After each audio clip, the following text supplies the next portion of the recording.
Ava, tell me something. Is mommy a good driver? Really?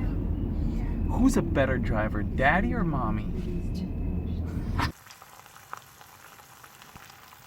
V bistvu se danes nič ne dogaja, nič konkretnega. No.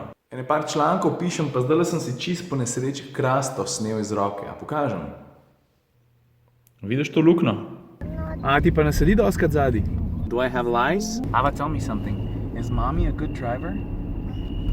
Really? Who's a better driver, daddy or mommy?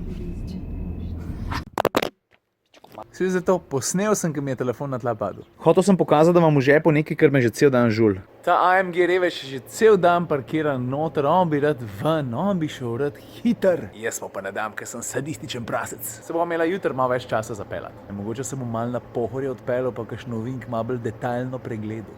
Zdaj pa tako, ker je današnji dan malo počasen, pa ker sem večino časa preživel pred računalnikom, si lahko vzamem čas, pa odgovorim na eno vprašanje. A veš, to so zdaj tiste vprašanja, ki ste mi jih postavili, preden sem šel na morje, pa ker sem bil na morju in sem bolj ful na vprašanje odgovarjal in zdaj jih je še vedno ene 100 na lagerju, pa ne vem, zakaj ne bi vsak toliko časa na enega odgovoril, a ne? V glavnem, Miha na stran, tebe zanima, katera je bila najlepša lokacija ali pa destinacija, na kateri sem testiral avto. Shit, Miha, zdaj moram pa malo pomisliti.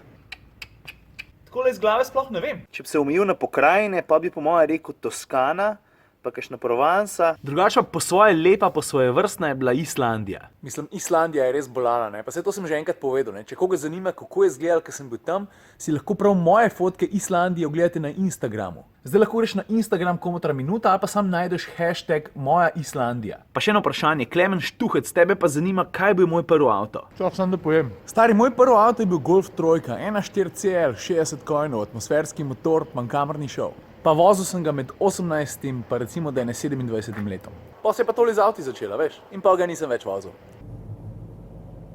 Ura je 10 zvečer, to je to, kar je bilo od tega vloga. Jaz sem na poti k enemu zelo dobremu prijatelju, ki je dobil hčerko. In pa veš, kako je to, ne, ko prijatelj dobi otroka.